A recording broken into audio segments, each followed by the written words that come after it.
Hi everyone, welcome to Achievers Academy and today we are going to cover topic valency. ठीक है, आज हम कौन सा टॉपिक कवर कर रहे हैं? बैलेंसी। बैलेंसी क्या होता है? ठीक है, अभी हम बैलेंसी के बारे में पता करें उससे पहले हमें क्या करना है, हमें देखना है कि एटम का स्ट्रक्चर क्या है, एटम क्या है, राइट। तो जो एटम होता है वो कुछ इस तरह से दिखता है।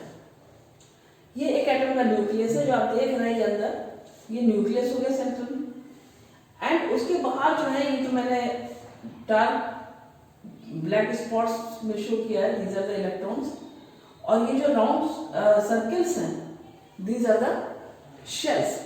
तो न्यूक्लियस हो गया, न्यूक्लियस में आपको दिख रहा है प्रोटॉन्स हैं एंड न्यूट्रॉन्स हैं, और जो ये सर्कल्स हैं these are the different shells, and in shells में इलेक्ट्रॉन्स रिवॉल्व कर रहे हैं। तो ये होता है एटम का स्ट्रक्चर। उसके अलावा आपने पढ़ा है कि एटम में जो एटॉमिक नंबर होता है वो क्या होता है, नंबर ऑफ प्रोटॉन्स, और number of protons is equal to number of electrons. हमेशा नंबर ऑफ प्रोटॉन्स और नंबर ऑफ इलेक्ट्रॉन्स इक्वल होता है, ठीक है। इसीलिए एटम जो है वो न्यूट्रल होता है। कभी भी एटम कोई चार्ज कैरी नहीं करता है। क्यों? क्योंकि इसमें नंबर ऑफ प्रोटॉन्स और नंबर ऑफ इलेक्ट्रॉन्स हमेशा इक्वल होते हैं। अब क्या होता है, ये एक रूल होता है कि किस तरह से शेल्स में इलेक्ट्रॉन्स को जो है रिवॉल्व करना है। मींस कितने इलेक्ट्रॉन्स होंगे फर्स्ट शेल में, कितने होंगे सेकेंड शेल में, कितने होंगे थर्ड, एंड सो ऑन। उसके लिए क्या होता है, बहुत बड़ी स्कीम होती है। बहुत बड़ी एक साइंटिस्ट थे, उन्होंने एक जो अपना एटॉमिक मॉडल किया था, उन्होंने कहा कि जो इलेक्ट्रॉन्स होंगे they will revolve in under the rule 2n²। n क्या है यहाँ पर, शेल नंबर। मीन्स यदि फर्स्ट शेल है तो you see in first shell कितने इलेक्ट्रॉन होंगे, electrons will be 2 only, because ये 2 है, एंड 1 का होल स्क्वायर मिलेगा फॉर द फर्स्ट शेल, ठीक है ना। फर्स्ट शेल में कितने होंगे 2, 1 whole square that is 2। The number of electrons will be 2 and it is complete. अब इसको ये जो है आपकी कंप्लीट शेल जाएगी, राइट, डुप्लेट। ये देख रहे हैं, this is 2 electrons in the first shell. For the second shell, इसको ऑर्बिट्स भी बोलते हैं। Second shell 2 whole square, 2 to the 4 to the 8 electron should be there. 8 है, ऑक्टेट कंप्लीट है, राइट। उसके बाद एटम स्टेबल है।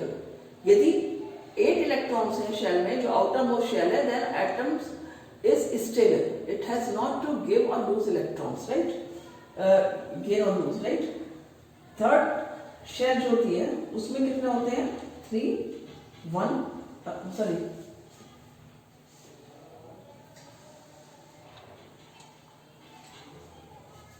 2 and 3 whole square, 3 3 is 9, 9 2 is 18 and so on. इसी तरह से आगे की शेल्स भी बढ़ती जाती है। जो बड़े एटम है उनको आपको पढ़ना नहीं है, you have to study till calcium. तो बहुत आसान है आपके लिए, अभी बहुत ज्यादा नहीं डिटेल में जाना है। तो जनरली आपके सिलेबस में जितने एटम्स आएंगे, जितने आप पढ़ेंगे, जितने आपको समझना है, उसमें क्या समझना है कि आउटर मोस्ट शेल में 8 इलेक्ट्रॉन्स होने जरूरी है, तब तो एटम कंप्लीट है।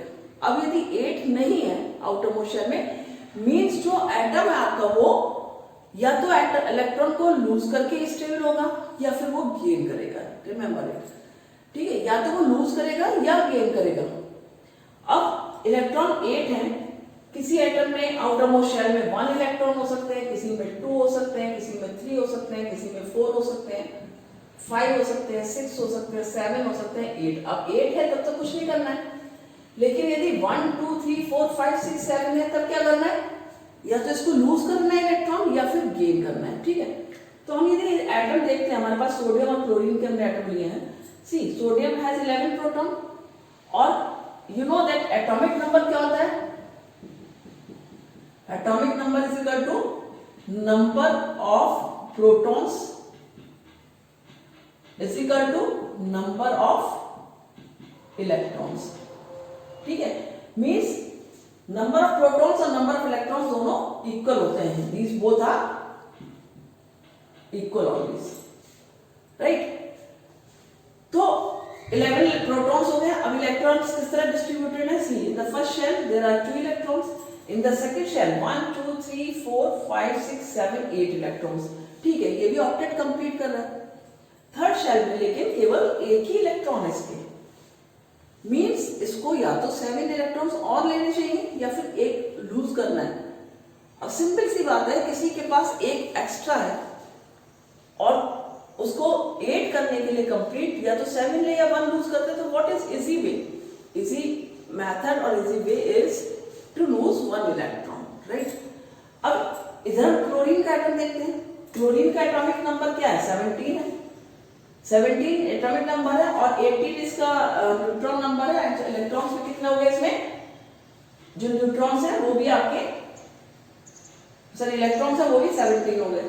तो 17 न्यूक्लियस में प्रोटॉन और न्यूट्रॉन हो गए, ये आपकी फर्स्ट शेल हो गई, 1 इलेक्ट्रॉन 2 इलेक्ट्रॉन कंप्लीट है। Second shell 1 2 3 4 5 6 7 8 it is also complete. Now see the third shell 1 2 3 4 5 6 7 means it has 1 electron less. और ये इस तरह से जो लिखा है ये होता है इलेक्ट्रॉनिक कन्फिगरेशन। मींस हमें जब भी एटॉमिक स्ट्रक्चर बनाना होता है तो हमें उसका इलेक्ट्रॉनिक कन्फिगरेशन लिखना होता है, जिस तरह से एटॉमिक स्ट्रक्चर बनाना है। तो फर्स्ट शेल में 2 इलेक्ट्रॉन्स है, हमने 2 लिखा, then we put comma here, then second shell में 8 इलेक्ट्रॉन्स है, आई रोट 8 हियर, फिर कॉमा। अब लास्ट में 1 है तो हमने क्या लिखा 1। ठीक है, ये हो गया आपका। अब इसमें क्या है, सोडियम के पास जो एक एक्स्ट्रा है, इसके पास एक कम है, तो ये भी तो कर सकते हैं कि सोडियम अपना एक इलेक्ट्रॉन इसको दे दे। Suppose sodium it will lose 1 electron, right, और it will give to chlorine, right. तो हम कैसे कर सकते हैं, सपोज सोडियम के पास एक इलेक्ट्रॉन एक्स्ट्रा है और क्लोरीन जो है उसके पास 7 है, या 10th स्टैंडर्ड में पढ़ेंगे इस तरह का स्ट्रक्चर, मैं आपको सिर्फ समझाने के लिए बना रही हूँ। तो ये इसको यहाँ पर दे सकता है, ठीक है। तो क्या हुआ, इसने एक दे दिया, उसने एक ले लिया, दोनों स्टेबल हो गए। इसके पास भी 8 हो गया, इसकी ये शेल हट जाएगी लास्ट वाली, 8 हो गया, और इसकी आउटर पोर्शन में एक और इलेक्ट्रॉन आ जाएगा, कंप्लीट हो जाएगा। ठीक है, तो ये होता है कि किस तरह से एटम अपने को स्टेबल कर रहा है, either by losing the electron or by gaining the electron, and this losing and gaining of the electrons by the atom is the combining capacity। इसको हम क्या बोलते हैं, combining capacity। और किसी भी एटम की जो कंबाइनिंग कैपेसिटी होती है वही उसकी वैलेंसी कहलाती है, राइट। इसकी डेफिनेशन भी आप देख सकते हैं, that combining capacity of an atom is known as its valency. तो वैलेंसी क्या हुई, किसी भी एटम की जो कंबाइनिंग कैपेसिटी है। अब क्या देखना है आपको, आपने 8th स्टैंडर्ड में पढ़ रखा मेटल नॉन मेटल को।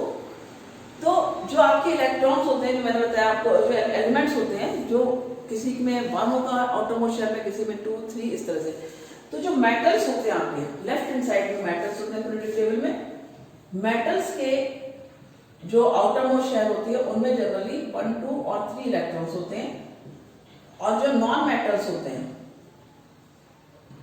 उनमें जनरली 4 5 6 7 इलेक्ट्रॉन्स होते हैं। जो आपकी इनर्ट गैसेस होती हैं उनमें आपका 8 होता है। तो इनर्ट गैसेस को कुछ नहीं करना है। अब आपका यदि मेटल्स में 1 2 और 3 है, तब यह नॉन मेटल में 1 2 4 5 6 7 है। रिमेंबर इट, जब 1 2 3 होगा तब क्या होगा, ये इलेक्ट्रॉन्स को लूज करेंगे, हमेशा याद रखना, ठीक है ना। 1 इलेक्ट्रॉन लूज किया, 2 इलेक्ट्रॉन्स है आउटर मोस्ट शेल में, 2 इलेक्ट्रॉन्स लूज कर दिया, ऑक्टेट कंप्लीट हो गया। 3 है आउटर मोस्ट शेल में, हम क्या कहा आउटर मोस्ट शेल। तो जैसे सोडियम के आउटर मोस्ट शेल में 1 इलेक्ट्रॉन एक्स्ट्रा है, इसने लूज किया। अब क्या हो गया, सोडियम इसने 1 इलेक्ट्रॉन लूज किया, क्या हो गया यहाँ पर Na, और यहाँ पर प्लस चार्ज आ गया। ठीक है, ये जो प्लस चार्ज आया ये इसका 1 वैलेंसी हो गया, राइट। अब होता क्या है, यहाँ पर तो इसका जो एटॉमिक कन्फिगरेशन इलेक्ट्रॉनिक कन्फिगरेशन था वो था 2 8 1, लेकिन इसने हम 1 इलेक्ट्रॉन दे दिया, लूज कर दिया तो उसका इलेक्ट्रॉनिक कंफिगरेशन क्या रहेगा 2 8, क्योंकि इसने एक इलेक्ट्रॉन लूज कर दिया, ठीक है। अब इसके ऊपर पॉजिटिव चार्ज कहां से आया, सी इट्स वेरी इंपॉर्टेंट। इसके पास सोडियम के पास क्या होता है 11 इलेक्ट्रॉन है और 11 ही प्रोटॉन है, राइट। अब जब 11 इलेक्ट्रॉन थे यहां 11 इलेक्ट्रॉन थे, एक इलेक्ट्रॉन लूज किया तो जो सोडियम आयन बना उसमें क्या हुआ 10 इलेक्ट्रॉन्स रह गए और प्रोटॉन तो अभी भी 11 है, क्योंकि प्रोटॉन्स में कोई चेंज नहीं आता है। रिमेंबर ये न्यूक्लियस के अंदर है, इसमें कोई इफेक्ट नहीं होने वाला है, ठीक है। तो इसमें क्या हुआ एक पॉजिटिव चार्ज आया था, इसको बोलते हैं +1 वैलेंसी, ठीक है। यदि मैं दूसरे एग्जाम्पल लूं like in case of calcium rather than sodium, if I write here calcium, तो कैल्शियम क्या करेगा, कैल्शियम लूजेस 2 इलेक्ट्रॉन्स, राइट। इसका जो कंफिगरेशन होता है आपका 2 8 8 2, तो आउटरमोस्ट शेल में इसके 2 होता है इलेक्ट्रॉन्स, ये 2 लूज करेगा, राइट।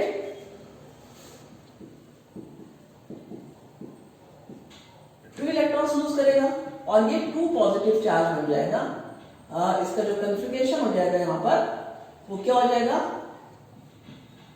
2 8 and 8।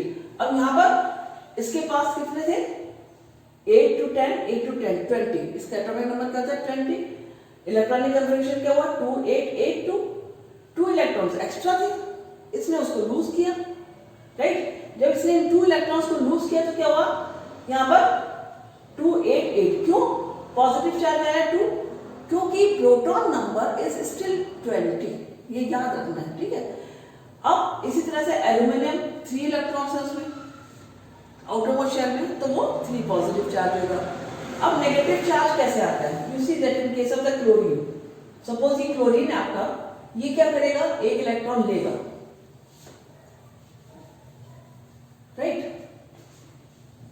क्लोरीन ने एक इलेक्ट्रॉन लिया है Cl + 1 इलेक्ट्रॉन, यहां पर इसका कंफिगरेशन क्या है 2 8 7, proton number 17 electron number 17, but एक इलेक्ट्रॉन लेने के बाद में ये बन जाता है आपका chlorine ion, right, and becomes stable. अब यहां पर ये स्टेबल हो गया, ठीक है। एक इलेक्ट्रॉन एक माइनस चार्ज क्यों है इसके पास, क्योंकि इसने एक इलेक्ट्रॉन लिया है। अभी इसके पास इलेक्ट्रॉन यहां पर थे, नंबर ऑफ इलेक्ट्रॉन 17 है, इलेक्ट्रॉन 17 प्रोटॉन भी 17, यहां पर क्या हुआ इलेक्ट्रॉन हो गया 18 और प्रोटॉन हो गया इसके 17, प्रोटॉन तो 17 रह गए, प्रोटॉन में कोई चेंज नहीं आया, इलेक्ट्रॉन हो गया 18, तो यहां पर क्या हुआ इसके पास -1 चार्ज आ गया, राइट।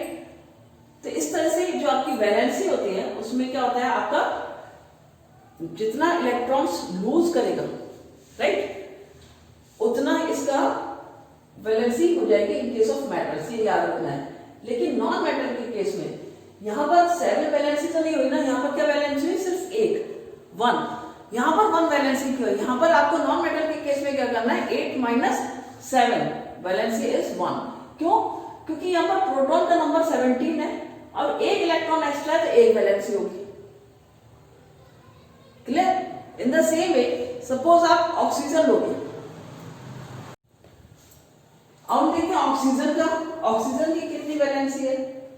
जो ऑक्सीजन होता है इसका जो एटॉमिक नंबर होता है it's atomic number is 8, right. Atomic number is 8 means number of protons is equal to 8, number of electrons is equal to 8, configuration क्या हो गया इसका 2 6, so its configuration is 2 6 means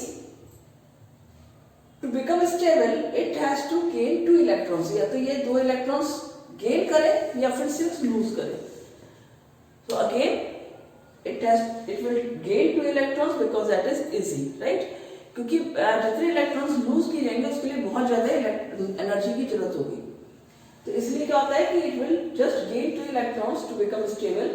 अब इसने 2 इलेक्ट्रॉन्स गेन किए suppose, तो क्या करेगा ये 2 इलेक्ट्रॉन्स विल बी एडेड है and it becomes now O and 2 and 8, right? क्योंकि 2 इलेक्ट्रॉन्स ऐड हो गया। अब इसमें जो इलेक्ट्रॉन का नंबर है वो क्या हो जाएगा, 8 हो जाएगा, 8 into 10, राइट। तो अभी इसके पास इलेक्ट्रॉन कितने थे, 8 थे, यहाँ पर हो गए 10। मीन्स नाउ प्रोटॉन नंबर तो यहाँ पर सेम है, that is 8, but number of electrons is 10। Means 2 electrons are more here. तो ये क्या करेगा, it will be having 2 negative charge, right. यहाँ पर क्या होगा, इसके 2 नेगेटिव चार्ज आ जाएगा।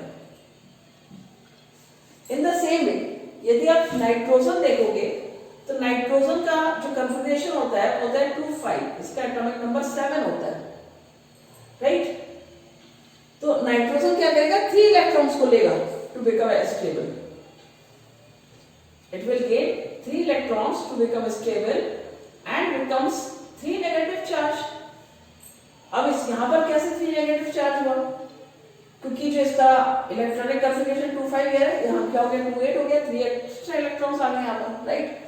और नंबर ऑफ प्रोटॉन्स अभी भी 7 है, यहाँ पर भी 7 था, यहाँ भी 7 है। तो यानी कि पॉजिटिव चार्ज तो 7 है, लेकिन जो नेगेटिव चार्ज है वो 10 हो गया।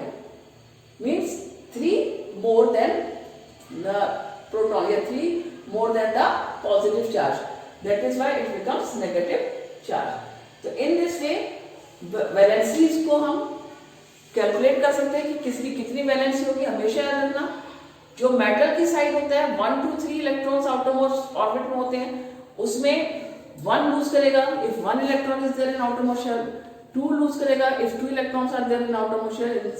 इन the same way it will lose 3 electron if 3 electrons are there in the outermost shell, and it's has the valency then respectively 1 to 3, right?